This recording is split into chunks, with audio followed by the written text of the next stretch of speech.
Dear students, myself Dr. Fatima Sultana, Associate Professor in Department of Zoology, JDB Government Girls College, Kota, Rajasthan. Today I am going to take your topic loss of limiting factors in an ecosystem. Before this, we had gone through the limiting factors in an ecosystem, in which we came to know that in the natural world, limiting factors like the availability of food, water, shelter, and space can change animal and plant population.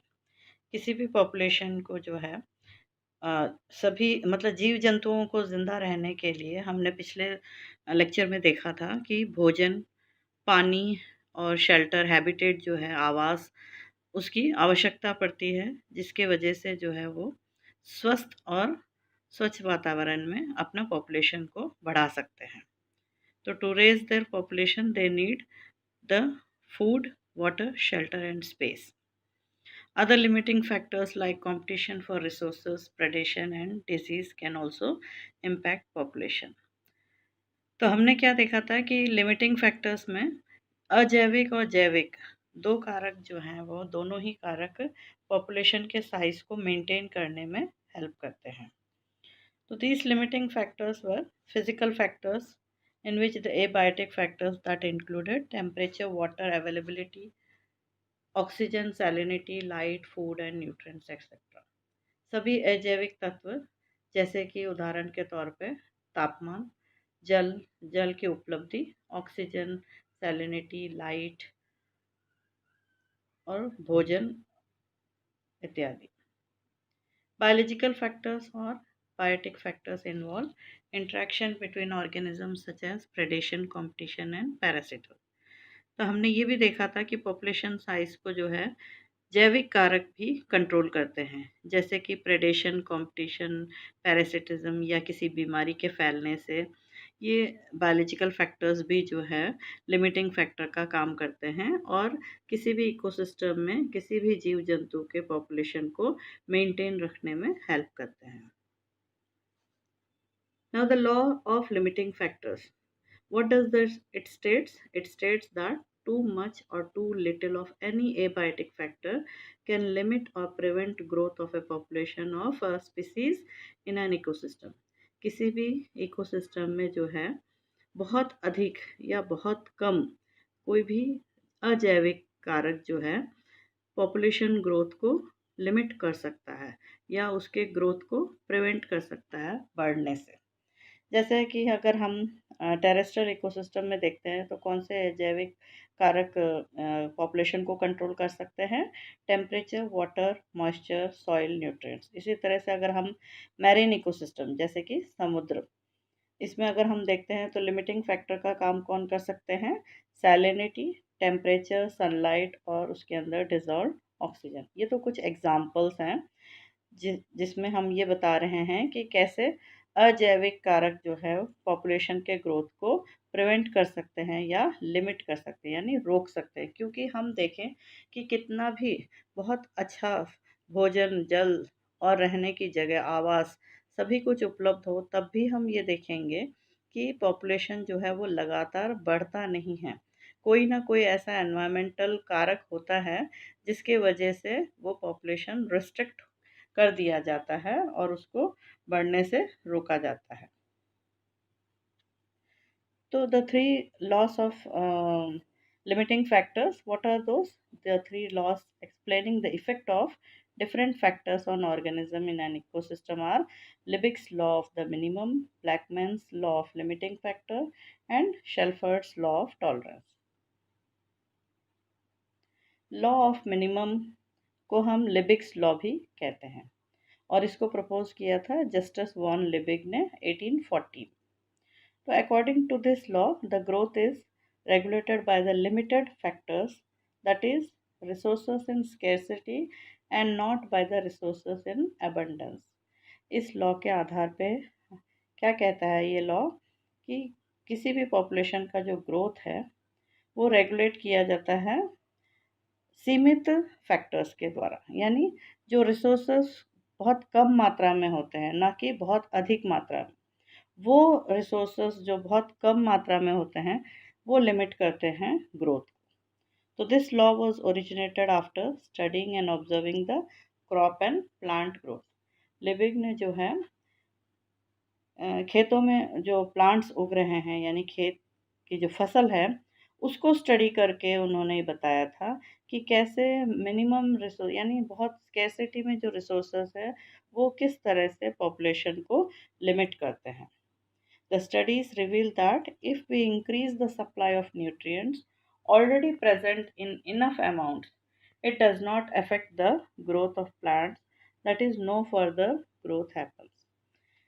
इनके study ने क्या reveal किया कि अगर if we increase the supply of nutrients मतलब जो nutrients already present है ज़मीन में सॉइल के अंदर जो न्यूट्रिएंट्स कौन से हैं जैसे अगर किसी प्लांट को ग्रो करना है तो क्या क्या चाहिए सॉइल के अंदर न्यूट्रिएंट्स जैसे नाइट्रोजन फास्फोरस पोटेशियम ये कैल्शियम ये ऐसे न्यूट्रिएंट्स हैं जो जिनकी आवश्यकता होती है प्लांट्स को ग्रो करने के लिए।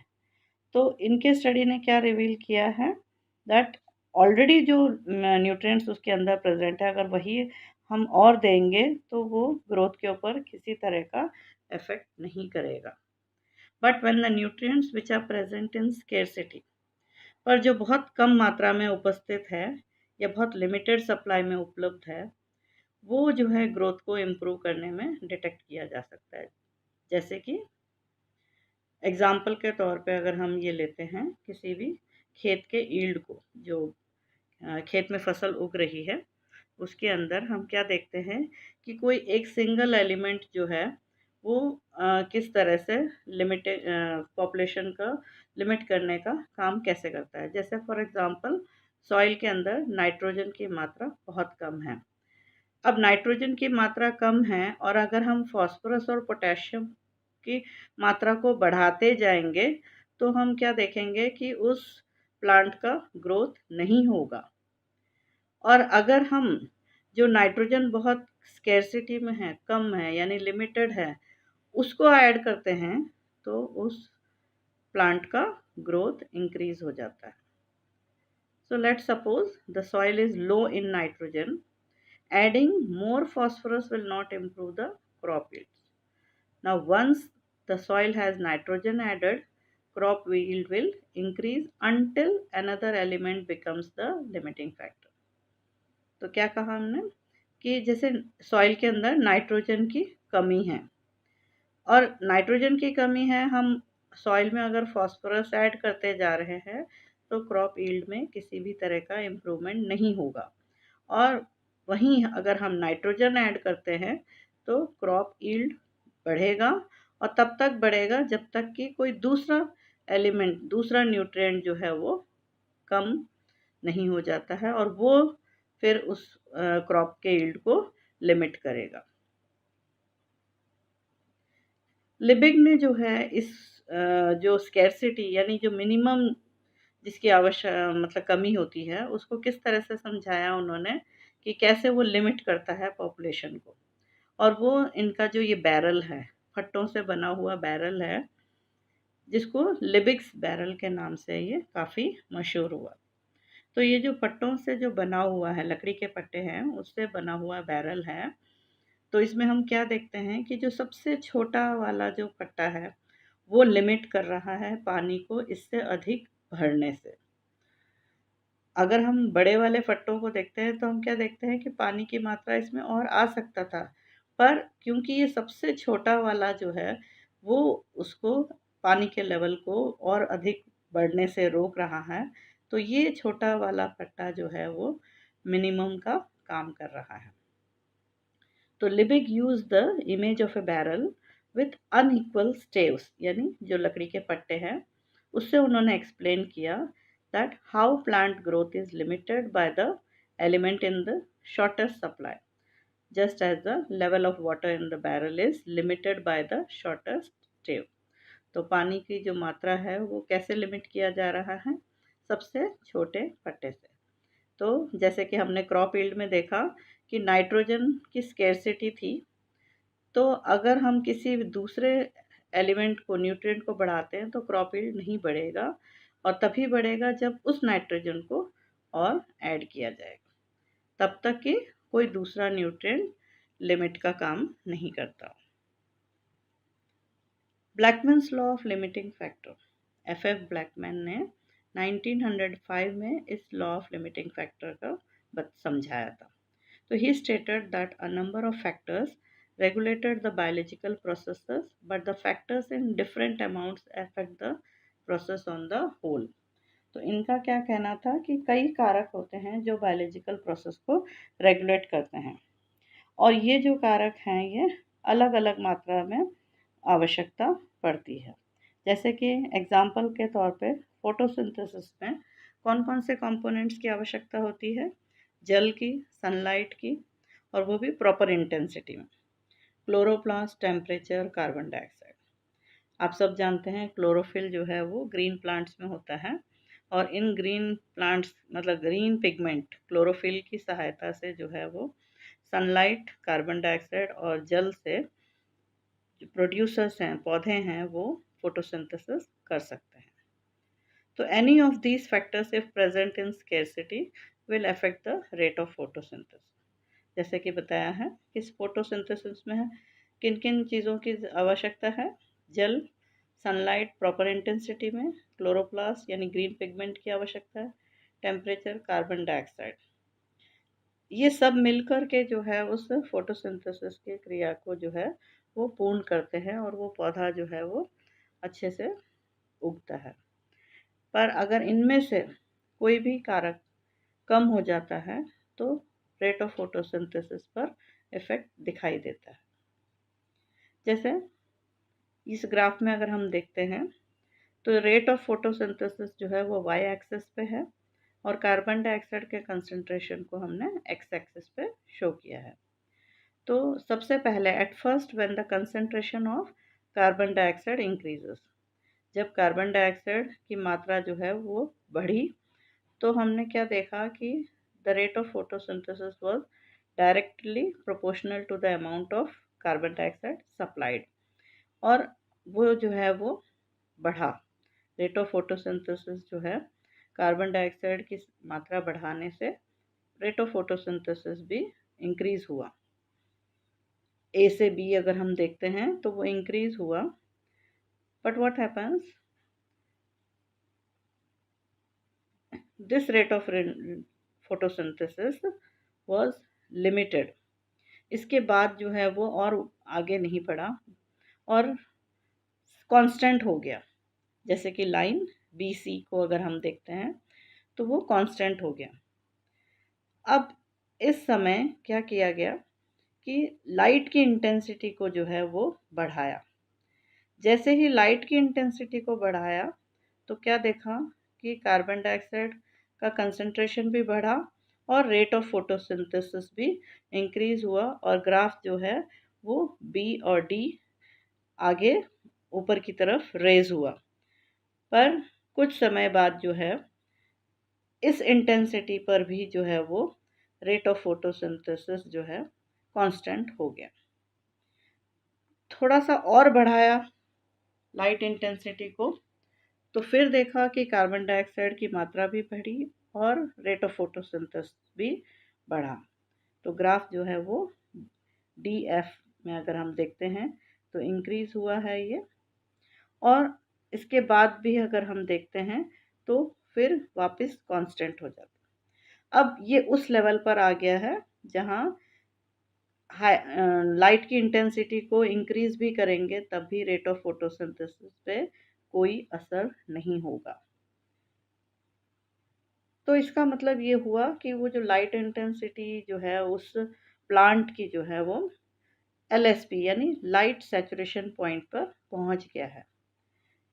लाइट सैचुरेशन पॉइंट क्या है? जहां maximum quantity of light that plant can tolerate.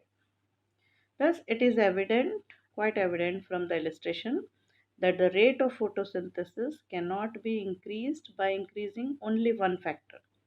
हमने क्या देखा था कि कार्बन डाइऑक्साइड को जब पहले बढ़ाया था तो रेट ऑफ फोटोसिंथेसिस बढ़ा था, बट कुछ समय बाद जो है वो कांस्टेंट हो गया। तो दूसरा फैक्टर क्या था? लाइट इंटेंसिटी को बढ़ाया तो साथ में कार्बन डाइऑक्साइड भी इंक्रीज हुआ और रेट ऑफ फोटोसिंथेसिस भी इंक्रीज हुआ। तीसरे स्टेप पे देखा कि थोड़ा और इंटेंसिटी बढ़ाया और रेट ऑफ फोटोसिंथेसिस और बढ़ा, बट वो भी जो है कांस्टेंट हो गया। अब इसके बाद जो है वो उस लेवल पे पहुंच गया है जहाँ पे और अधिक लाइट अवेलेबल भी होगा तब भी रेट ऑफ फोटोसिंथेसिस नहीं बढ़ेगा। तो when LSP is reached, plants cannot photosynthesize any faster even when the light gets brighter, यानी photosynthesis और नहीं बढ़ेगा। So what we see, the other factors should also be increased in proper proportion for favorable effect. Besides carbon dioxide and light, other factors which affect rate of photosynthesis such as temperature, water, etc. may also become limiting factors under certain conditions.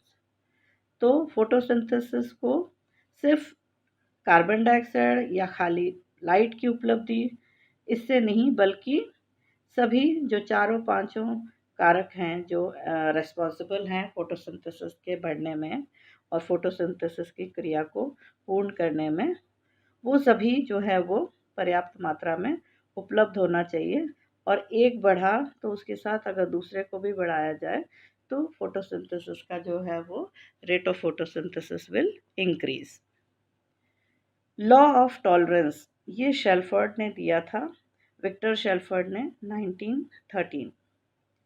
तो अभी तक हम लोग जो है वो minimum limiting factors को देख रहे थे जो ग्रोथ को कंट्रोल कर रहे थे, रेट ऑफ बायोलॉजिकल प्रोसेस को कंट्रोल कर रहे थे।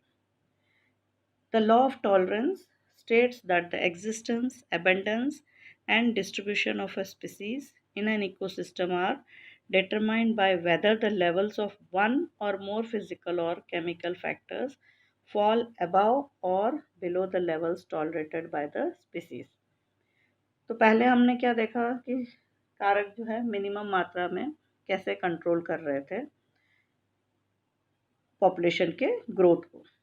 बट इस लॉ ऑफ टॉलरेंस में क्या देख रहे हैं हम कि किसी भी इकोसिस्टम में जो है स्पीसीज का जो डिस्ट्रीब्यूशन है, उनकी जो अबंडेंस है, उनका एग्जिस्टेंस जो है वो उसको कौन डिटरमाइन कर रहा है?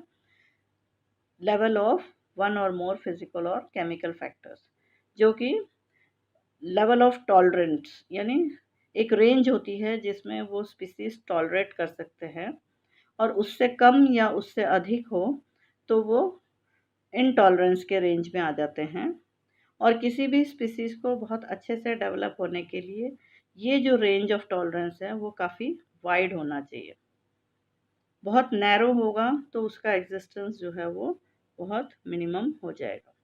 The law states that it's not only the factor present in limits और scarcity, but also the excess or in abundance of that same factor can affect the growth, development of organism or rate of biological process. इस law के आधार पे हम क्या समझते हैं कि किस कोई भी कारक जो है वो बहुत कम या बहुत अधिक, दोनों ही यानी मिनिमम और मैक्सिमम दोनों में ही जो है वो ग्रोथ को और डेवलपमेंट ऑफ द ऑर्गेनिज्म को इफेक्ट करेगा। For instance, all nutrients required for the growth and development of organism are equally important, but any nutrient in abundance may limit other nutrients absorption, thus indirectly restricting or limiting the growth of organism. तो हम इसमें क्या देख रहे हैं कि growth और development के लिए जो है सभी न्यूट्रिएंट्स जो है वो इम्पॉर्टेंट है। जैसे कोई न्यूट्रिएंट बहुत अधिक मात्रा में है तो वो क्या करेगा, दूसरे न्यूट्रिएंट्स के एब्जॉर्प्शन को रोकेगा। तो इनडायरेक्टली हम क्या देख रहे हैं कि वो ग्रोथ को रिस्ट्रिक्ट कर रहा है। So every factor has its own maximum and minimum limits in every organism. तो हर ऑर्गेनिज्म का जो है किसी भी कारक के लिए मिनिमम और मैक्सिमम लिमिट होता है, जिसके मध्य में जो है वो जोन ऑफ टॉलरेंस यानी जिस रेंज में वो ऑप्टिमम होता है या बहुत अच्छे से पनप सकता है।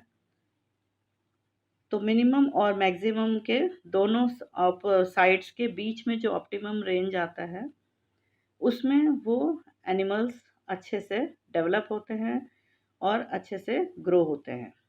तो द एनवायरमेंटल फैक्टर्स जो है दो जोन्स हैं इसके अंदर। They have two zones, zone of intolerance, zone of tolerance. Zone of intolerance जो है वो जोन है जहाँ पर एनिमल्स जो है वो मतलब ऐसे जोन में रहते हैं जिसमें वो फेवरेबल कंडीशंस नहीं होते हैं।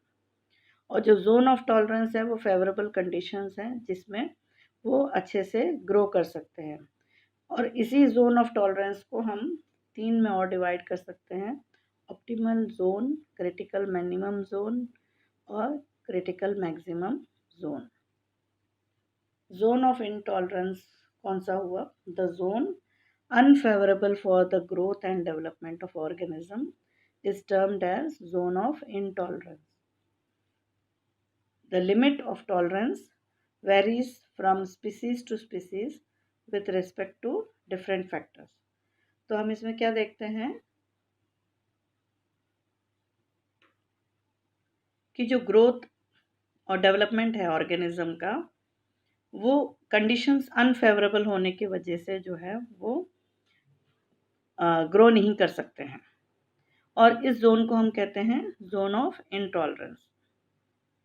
इसके अंदर अगर आप ग्राफ में देखें तो जहाँ पे ऑर्गेनिजम्स एब्सेंट बता रहा है, देखिए आइदर एंड्स, राइट और लेफ्ट एक्सट्रीम्स में अगर हम देखते हैं तो वो है जोन ऑफ इनटॉलरेंस, जिसमें ऑर्गेनिजम्स बहुत कम या बिल्कुल नहीं होते हैं। जहाँ पे बिल्कुल नहीं होते हैं वो है जोन ऑफ इनटॉलरेंस। तो organisms survives best if have wide range of tolerance and broad distribution range, यानी काफ़ी अच्छी रेंज में डिस्ट्रीब्यूट होकर रहते हैं और काफ़ी वाइड उनका टॉलरेंस होता है, तो वो अच्छे से पनप सकते हैं। तो जोन ऑफ टॉलरेंस में क्या आता है? An organism grows best in the zone of tolerance which is favourable for its development. उसके डेवलपमेंट के लिए सारे कंडीशंस जो है वो ऑप्टिमम है और फेवरेबल है, इसलिए इनका डेवलपमेंट अच्छे से हो सकता है। इस जोन को हमने फिर थ्री जोन्स में डिवाइड किया है: optimum zone, critical minimum zone, critical maximum zone. Optimum zone कौन सा हुआ? ये सबसे ज़्यादा फेवरेबल जोन है। It is the most favourable zone in the range between two extreme limits, thus supports maximum for the growth and development of organism. और critical minimum zone कौन सा हुआ? It's the lowest limit of minimum below which the organism growth is inhibited. ये वो zone है जहाँ पे lowest limit of minimum, यानी वहाँ पे ऑर्गेनिजम्स जो है वो उनकी ग्रोथ को इनहिबिट करता है। और क्रिटिकल मैक्सिमम जोन में क्या होता है कि it's the maximum limit of tolerance zone above which organism growth ceases, यानी इस मैक्सिमम लिमिट पे जो है उस टॉलरेंस जोन का जहाँ पर ऑर्गेनिजम्स की ग्रोथ ख़त्म होने लग जाती है। तो सबसे ऑप्टिमम यानी जो बीच का जो जोन था जिसमें सारे कंडीशंस फेवरेबल थे, वहाँ पर मैक्सिमम ग्रोथ हम देखते हैं। और मिनिमम जोन में हम क्या देखते हैं कि इनहिबिट हो जाता है, यानी कम हो जाता है, और मैक्सिमम में ग्रोथ रुक जाता है। इसमें अगर हम एग्जांपल पीएच का और टेम्परेचर का देखते हैं तो जो इनटॉलरेंस जोन है वो ग्रीन में आप देख सकते हैं, जोन ऑफ इनटॉलरेंस, जिसमें ऑर्गेनिजम्स अवेलेबल नहीं होंगे या आप कह सकते हैं कि एब्सेंट होंगे। तो बहुत ज़्यादा अगर पीएच होता है यानी टू एसिडिक या टू एल्कलाइन, दोनों ही तरफ अगर हम देखते हैं मैक्सिमम और मिनिमम, तो वो इनटॉलरेंस जोन में स्पीसीज एब्सेंट है। और जो बीच का जोन है जो कि टॉलरेंस जोन है, उसमें भी हम फिर 3 जोन्स देख सकते हैं: ऑप्टिमम जोन और क्रिटिकल मिनिमम जोन और मैक्सिमम जोन। तो ऑप्टिमम रेंज में हमने क्या देखा कि बहुत अधिक मात्रा में तादाद में जो है अच्छे डिस्ट्रीब्यूशन है स्पीसीज का, और ग्राफ आप देख सकते हैं पीक पर है। ये सबसे ज़्यादा प्रेफर्ड निच यानी आवास जहाँ पे ये जो पॉपुलेशन है किसी भी स्पीसीज़ का वो फेवरेबली ग्रो करते हैं। और धीरे धीरे उनकी ग्रोथ जो है वो इनहिबिट हो रही है क्रिटिकल मिनिमम जोन में, और बिल्कुल ख़त्म हो जाता है जब वो क्रिटिकल मैक्सिमम जोन में पहुंच जाते हैं। इसी तरह से अगर आप टेम्परेचर को लेकर के देखते हैं तो हम देखते हैं बहुत ज़्यादा ठंडा हो या बहुत ज़्यादा गर्मी हो, यानी बहुत हाई टेम्परेचर या बहुत लो टेम्परेचर, तो आप क्या देखते हैं मिनिमम और मैक्सिमम दोनों ही जो है वो जोन ऑफ इंटॉलरेंस में आ रहे हैं और वहाँ पर स्पीसीज यानी ऑर्गेनिजम्स एब्सेंट है। और जो बीच का जो फेवरेबल टेम्परेचर है, ऑप्टिमम टेम्परेचर जिसको हम कहते हैं टॉलरेंस रेंज, वहाँ पर हम क्या देखते हैं मैक्सिमम ऑर्गेनिजम्स ग्रो कर रहे हैं। The animals are developing and growing very well in this preferred niche. और जो जोन ऑफ फिजियोलॉजिकल स्ट्रेस आ गया जिसमें क्रिटिकल मिनिमम जोन और क्रिटिकल मैक्सिमम जोन, जिसमें ग्रोथ इनहिबिट हुआ और फिर उसके बाद ग्रोथ सीज हो गया यानी ख़त्म हो गया। तो हम शेल्फर्ड्स लॉ में क्या देखते हैं कि मिनिमम भी जो है वो पॉपुलेशन को कंट्रोल कर रहा है, मैक्सिमम भी जो है वो पॉपुलेशन को कंट्रोल कर रहा है, और जो वाइड डिस्ट्रीब्यूशन है वो कहाँ पर पाया जाता है टॉलरेंस रेंज, और उसमें भी ऑप्टिमम रेंज में मैक्सिमम ऑर्गेनिजम्स होते हैं जो उस आवास को प्रेफर करते हैं।